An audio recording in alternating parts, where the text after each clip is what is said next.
Under a new state law, there will be radical changes in how welfare stipends are delivered to recipients.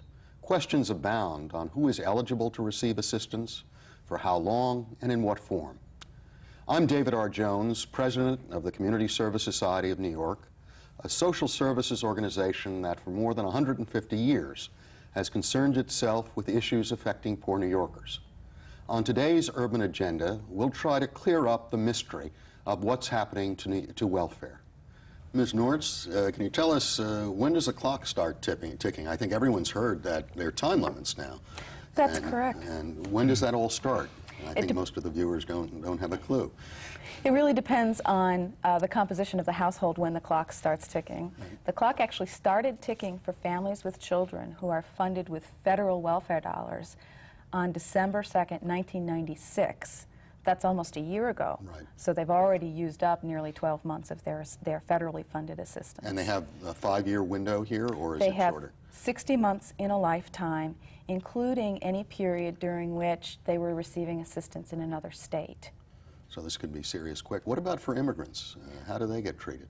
Certain immigrants receiving welfare in New York will be under a 2-year cash time limit. And that clock probably starts at the same time that the limit on childless adults, which was August 5th, 1997, was the first day that those... The voucher system in New York is largely not a paper voucher system. It's going to be very much tied to the delivery of benefits through electronic means. Mm-hmm. The time limits in both the 24-month case and in the 60-month case... The 2 years for immigrants, the 5 years for residents, right? Right, and 2 years for childless adults. Right. Those time limits will be followed by New York's safety net or voucher non-cash system. Right. What will happen is that the person's rent will be paid directly to the landlord or by way of a two-party check. A direct payment will be made to one or more utility companies for fuel for heating and possibly also electricity, possibly even telephone. It's not clear how that's going to happen. The solution to poverty, and I would say welfare, lies outside the welfare system. And let me just illustrate that with the group I know best, right, which is single mothers and their children. We have, if you go back to when we constructed the Social Security system, they were predominantly widows. And what the solution was, survivor's insurance. And what survivor's insurance does, it's quite a social invention. It makes sure that dead parents support their kids. If the architects of the Social Security Act were up to the task of getting dead parents to support their kids, surely we can get living parents to support their kids, but we don't. The fact is, our child support system is a mess, not just for the poor, but for everybody. New York in particular. That's one of the big reasons we have such high welfare caseloads. If we were to have a universal child support assurance system, we would make single mothers and their children better off and simultaneously reduce welfare caseloads. It would then enable us to do better by the people who remain on welfare, who couldn't get child support. But the solution lies outside welfare. Child support is one example. There are a number of other examples, and it's important. You use the term progressive. I like that term myself. While a cashless benefits plan for welfare recipients may look good on paper, there are too many pitfalls to make it a practical approach. Questions remain on how such a system would be administered and whether enough vendors in enough neighborhoods would accept such a card. Ultimately, we have to ask ourselves the tough questions. Will the system actually save taxpayers' money, or is it just another way to punish welfare recipients for being poor? Poverty is a growing problem in New York City, with 1 in 4 residents having incomes below the federal poverty line. Although all minority communities are affected, the Hispanic community bears the biggest burden, with a poverty rate of 42.2%. What are we going to do about an educational system that it's apparent is failing Latinos, and African Americans at incredible rates? I mean, we talk a lot about the $8 billion budget that serves 1 million students, and as if that has to be prima facie evidence that it's enough. Right. Nothing says that that is necessarily enough. And I think one of the problems with the school system is our problem of resources. very simple resources like computers, like books, material things that are the things that help students do better. Right. There are things that students have in richer districts and that they take for granted in richer districts, that in our districts are luxuries. So those luxuries should become standard, and our children will thrive better. The second thing that needs to happen is something at the level of organizational structure. The school system seems to me to be very much bureaucratically entrenched and not open enough to hear from those immigrant communities about what works in those communities, and how, in a way, to make sure that we have a program that establishes what the best practices are, and that those practices are then spread throughout the system. When we talk about barriers to employment, I think we need to break them into three broad kinds of barriers. The first set of barriers are barriers that do not allow Latinos to get the credentials and the skills that they need to be able to compete for the kinds of jobs that are opening up. Right. And those are barriers that have to do, again, with education, with employment training programs, and with placement of employment training programs. Number two, or the second kind of barrier that we see that also affects the African-American population is, once you do have those skills, how are those skills evaluated by the person that's interviewing you for the job, by the person that is examining that opening? And when we do our research, we do find that when we take two individuals with the same resume that just vary by their race and ethnicity, the individuals are not treated the same. So one of the obstacles is getting the skills. The second obstacle is getting our skills evaluated in the same way. Right. And then the third obstacle that we see is, okay, we got the skills. We were able to persuade the person that we're not like everybody else from our group, so therefore we deserve the job. There's two big obstacles. And then we find that sometimes when we do get the job, we're compensated at a different rate than other people that are performing this same job are compensated. What about political participation, which is lagged, actually, in the legislature? Political participation is something that our community needs to be blamed for, i.e., yes, there are many barriers to entry into the political system. Right. Yes, there are many elites and many cliques that do set policy that we're not a part of. But on the other hand, we are also forced to tell our community constantly that participation is not a dead-end street, that through increased political participation, pressure can be brought to bear so that some of those policies that are detrimental to our community do not find the support that they currently find. What is going to be the immediate impact on the Hispanic community when we hit the first serious recession? What about the job gains that have been made? How sensitive to it? Very sensitive. When you look at the poverty rate for the country and compare that to the Hispanic poverty rate, you see that when the poverty rate for the country goes down, the poverty rate for Latinos goes down by a lot more. In a way, you know, when the country sneezes, the Latinos catch pneumonia. Right. The hits are much worse. Right. And we know that because last hired, first fired. With the federal welfare reform law putting pressure on recipients to land jobs immediately, New York City needs to find ways to put able-bodied persons to work. The city's work experience program, known as WEP, claims to have placed thousands. But early indications show there are problems with WEP, most notably a failure to move its workers into real jobs. There is a connection between this and welfare reform, obviously. We have almost 420,000 people who over the next 5 years are going to have to find work. What impact would a major capital project of this potentially have on that? Well, there are really two impacts. Right. Number one, the capital project obviously generates construction jobs. Right. I don't know how many construction jobs, but to build a rail freight tunnel is a lot of jobs. Mm-hmm. It's a major project. It's a $1 billion project, 900 million, whatever it is. Could part of that be set aside for people coming off welfare? Sure. Yeah. I mean, like any other construction project, part of that could be set aside for people coming off welfare. But beyond the actual construction work is the fact that the whole purpose of this is to generate a lot more economic activity. We can't put all our eggs in increasingly fewer economic baskets, which is what we've been doing in New York for the last 40 years. Mm. We used to have a huge financial services industry, a huge insurance industry, a huge real estate industry, and a huge manufacturing sector. Now we have the first three, but not the manufacturing sector. 1 million people worked in manufacturing in New York City 30 years ago. Today it's down to about 250,000. In the 1982 recession, New York was the last city in the country to go into the recession, the first city to come out of it, and had the lowest percentage job loss.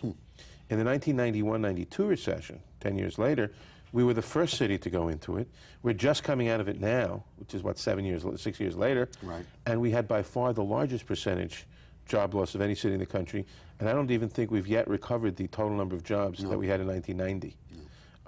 So we went from the most resilient city, least affected by the business cycle, to the most depressed by the business cycle. And of course, there's a multiplier effect because we have a whole new cohort of unskilled and people coming in. 400,000 is huge.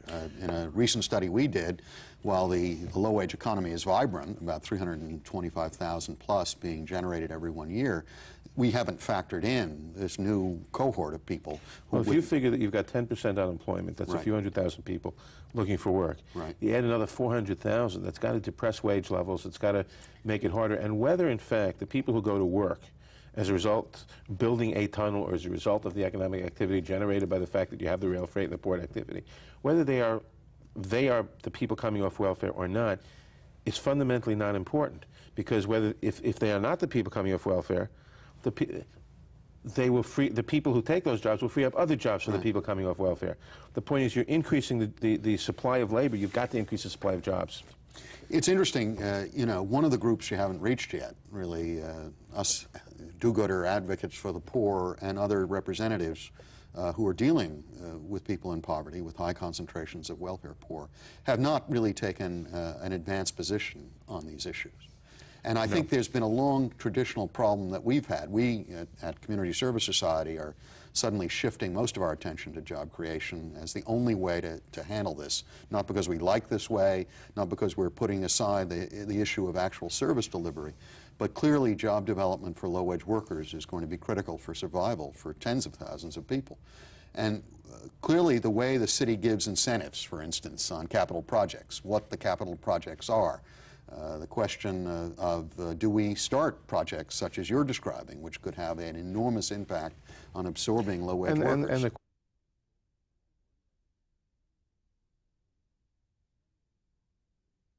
Many of New York City's fine old neighborhoods stand at a crossroads. Aging housing and infrastructure can crumble into disuse, or they can be revitalized to serve new generations. Which way will the city go? I'm David R. Jones, President of the Community Service Society of New York. Today on the Urban Agenda, we'll look at how private and public forces can come together to help endangered neighborhoods. As our guests, we have two veteran community activists. Michael Rochford is Executive Director of St. Nicholas Neighborhood Preservation Corporation, a 22-year-old community development corporation currently working to revitalize the Greenpoint, Williamsburg area of North Brooklyn. And Richard Perez, Director of Community Development at my organization, CSS, heads up our Comprehensive Community Initiative, which is mobilizing residents of Gates Avenue, Brooklyn, to improve housing and living conditions in that area. First of all, Bed-Stuy is the largest African-American community in New York City. And within it, in the area that we're working on, Gates Avenue, is a corridor of high-density buildings made up of Gates Avenue houses, which has 160 units, Medgar Evers houses, which has 315 units, and Willard J. Price, which has another 190 units. Altogether, we're talking about probably close to 2,000 people.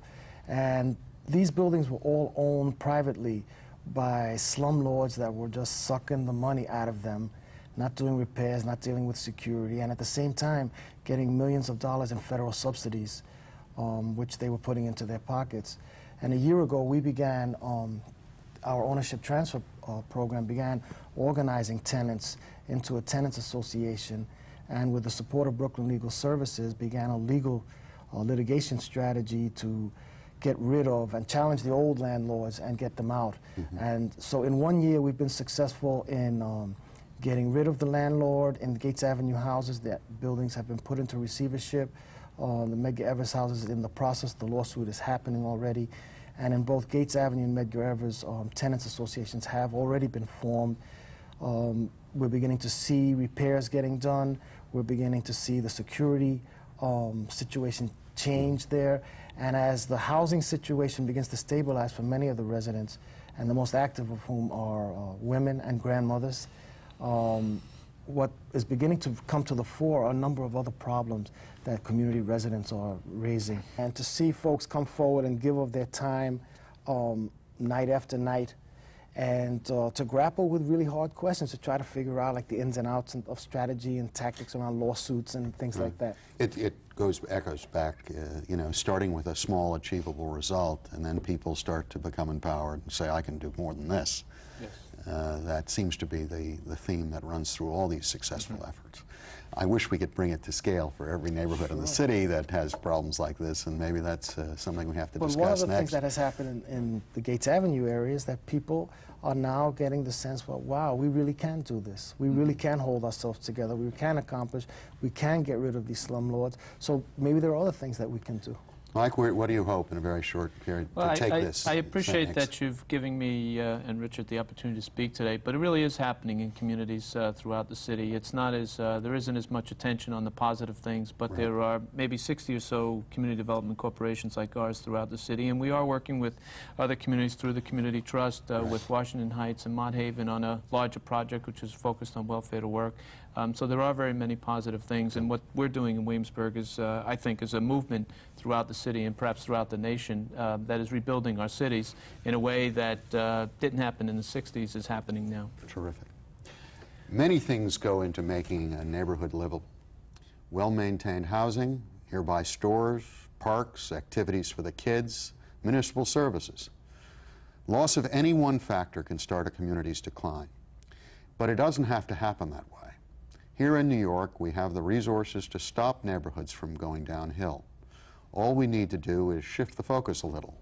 Instead of concentrating solely on upgrading Wall Street, we could and will divert some help to residential streets in Brooklyn, Upper Manhattan, and the Bronx. How do you see the public health system, HHC, Health and Hospitals Corporation, evolving? What's going to happen?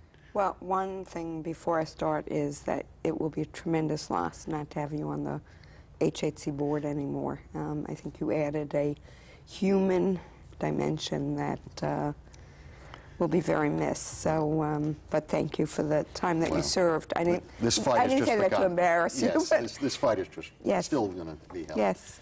But tell us, what do you think? Public health in this city is in really serious trouble. From a couple of different perspectives.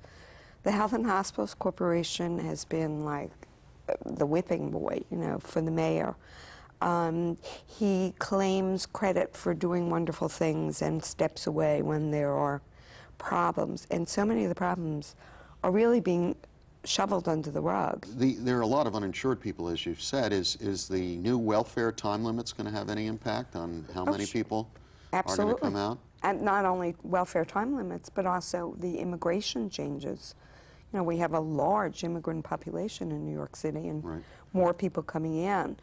The changes as they stand right now, a lot of people will not be eligible for Medicaid, and people who lose their public assistance also could lose Medicaid. And there is something that's called the bad debt and charity pool. In other words, when an uninsured shows up at a health and hospitals facility or a voluntary hospital or even a private hospital and they don't have insurance but they get treatment, they're reimbursed by the state. Why shouldn't that cover the costs here? It's capped. The total dollar amount that HHC can get at this moment from that pool is it's capped. They can't get any more, and they've gone way above providing care. There was one study that showed that, let me see my figures here, that over 40% of new patients coming into HHC have no health insurance. At all? At all. And these, I assume, are not rich people. Yes, that's correct. What is the relationship between the public hospital system and the voluntary hospital, teaching hospitals? Some of the viewers don't know that basically, in some respects, these aren't even separate institutions. I mean, this is not Columbia Presbyterian being on one hand and a public hospital. They are literally joined in staffs. To a certain extent, yeah. Using the example that you brought up, Columbia Presbyterian actually has a contract where they get paid to provide a lot of the doctors and other staff at Harlem Hospital, which is a public hospital, Presbyterian being a not-for-profit voluntary institution. Let's talk about another part of the forest in terms of public health, and that's the recent merger that the mayor is putting in place of the Department of Health and Mental Health. I've heard some concerns about what this portends. Maybe, I know your groups have been active in this issue. Yes, and let me say, proposed merger. Proposed merger, I think. The mayor, as is his way, is acting as if he has by right the right to do this. But the city council actually has a say. This requires a city charter change, and so the mayor can't do it by himself. It's actually also the city council. City council is supposed to get a plan, work on it for 90 days, and then agree or not agree to the merger. There's been no plan submitted.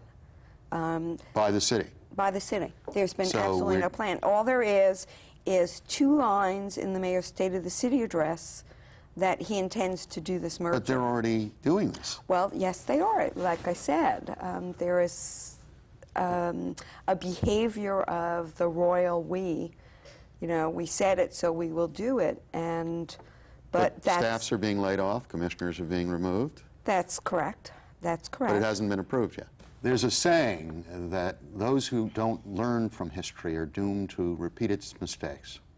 New York City has already lived through periods without adequate health care, when children in tenements coughed themselves to death of tuberculosis, and adult workers died of complications from crushed limbs. This is a city with 7 million reasons to have a viable public hospital system.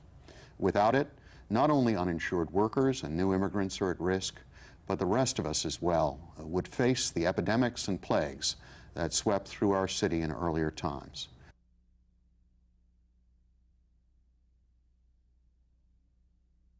Although New York City is enjoying a rare moment in history, with its tax coffers overflowing, all too many residents feel they're being left out of the party.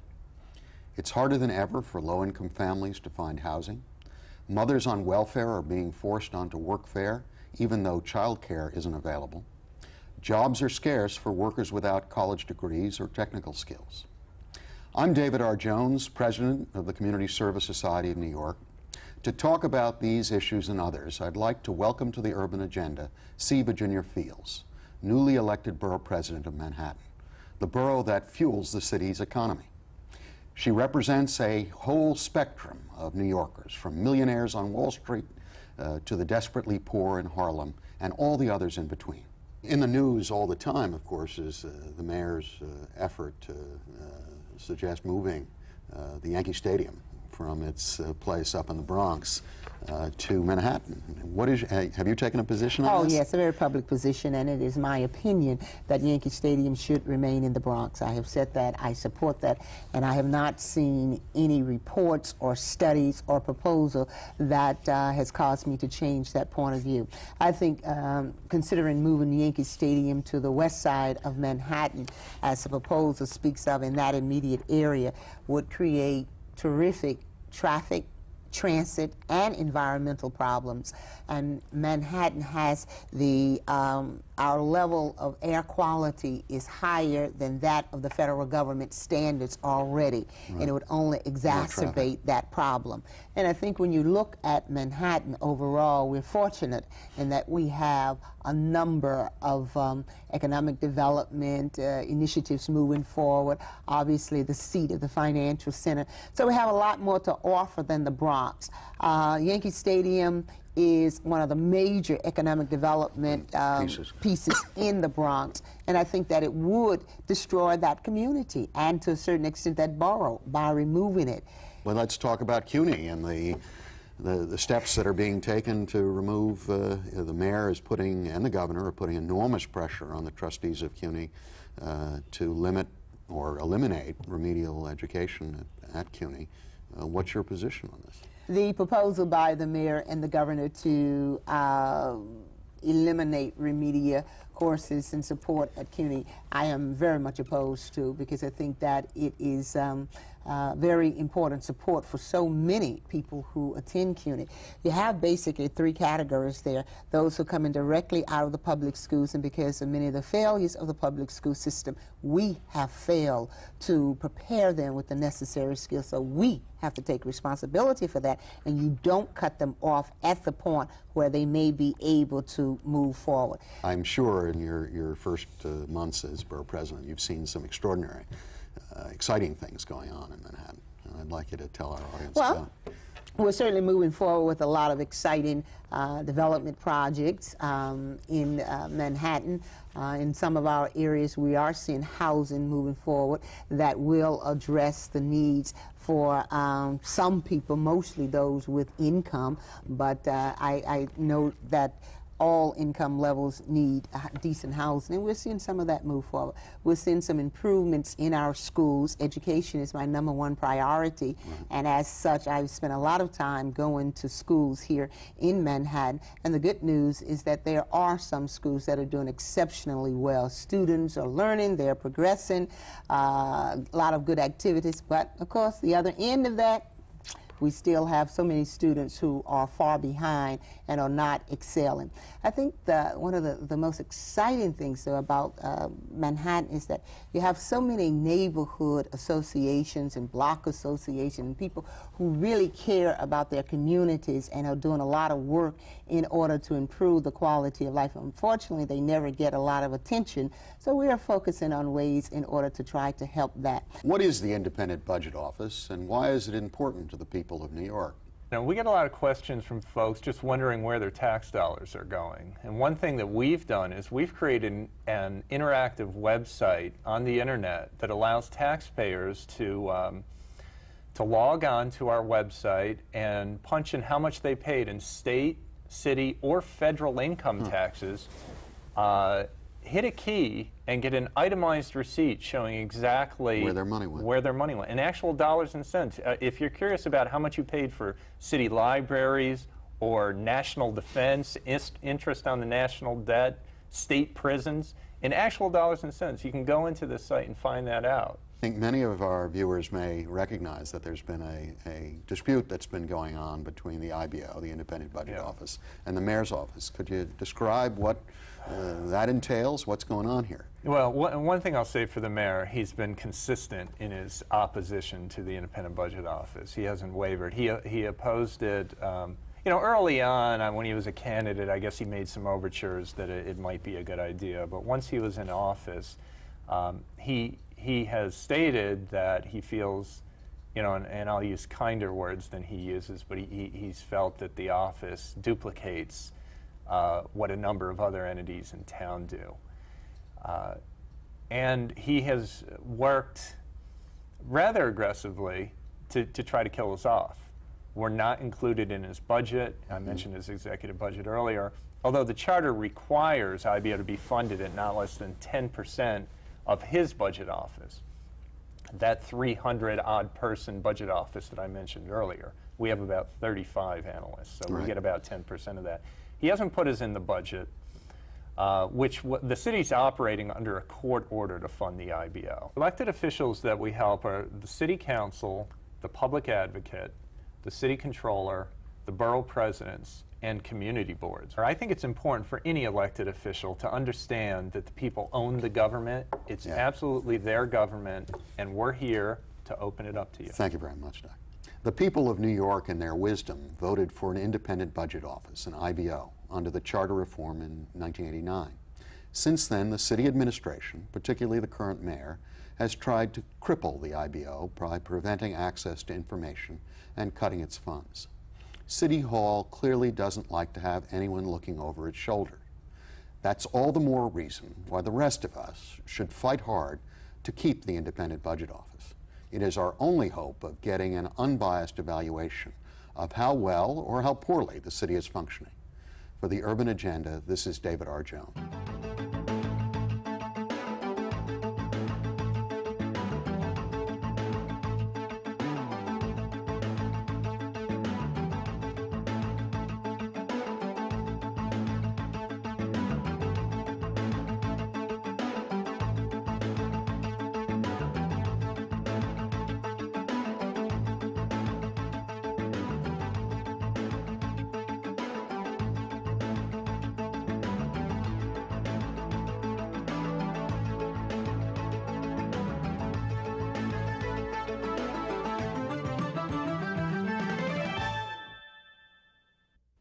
To comment on the Urban Agenda or for more information on CSS, contact Community Service Society of New York, 105 East 22nd Street, New York, New York, 10010.